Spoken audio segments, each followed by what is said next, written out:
Artists at one nonprofit organization are connecting adults with special needs to their community and working towards their goal of painting 100 murals by the 2028 Summer Olympics in Los Angeles. Spray painting a wall on public property could get you a misdemeanor fine or even a felony vandalism charge in LA County. But Ernie Merlin and his team of artists were actually hired by the city to do this. Don't worry about it, just keep moving down the wall. Ernie has worked as an art director in the entertainment industry for more than 20 years. And in 2018, he founded Muralism, a nonprofit organization that helps beautify the city of Los Angeles and surrounding areas while providing work experience to young adults with special needs. On this day, Muralism was commissioned to paint this pony wall in North Hollywood.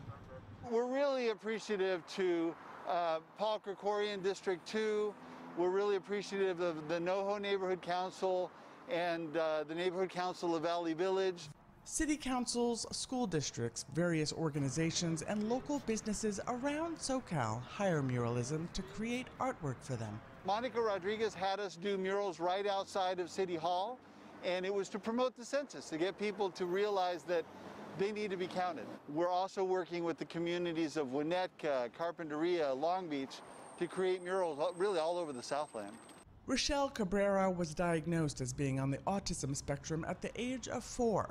She has a photographic memory and eventually decided to apply her visual skills to the arts. Everybody is unique and different within the spectrum of autism.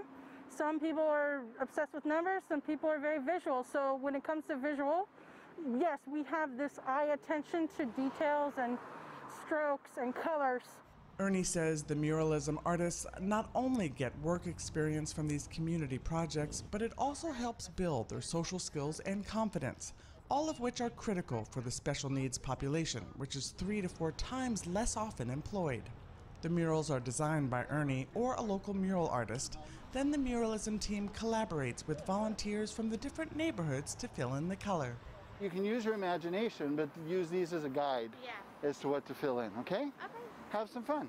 Folks with autism really have a great time coming out here painting, focusing on some details, and more importantly, working with the community. I think when you have someone with special needs working right next to a neurotypical person, they get to know each other, and they get to know a little bit about how to work together and how to get to know each other better.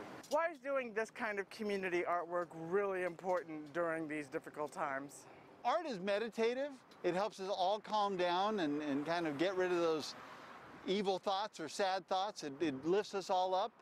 It's a great way of bringing the community together to do beautiful things for each other. It's kind of like giving a gift to each other, right? And being able to enjoy the present and what's going on now. I know we've all been through a hard time, but this is a way that we can get together and do good for the community and do good for our souls.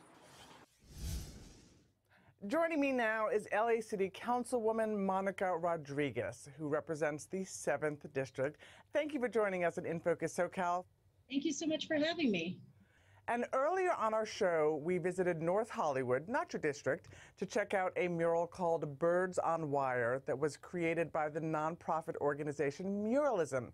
Now, you have partnered up with the group and collaborated with them for a few projects, including the promotion of the 2020 census.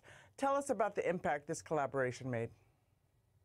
Well, Muralism is a great organization that also brings together a number of talented local artists.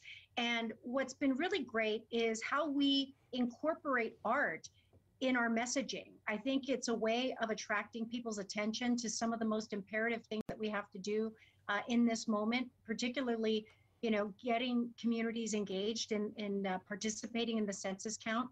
If you go right now to the front of Pacoima City Hall, you'll see art that captures just the need for everyone to wear masks. And so I think it's just a very important way and a very special element to both keep our local artists employed, which is very important, but also involve them in helping to create creative messaging that engages members of our community.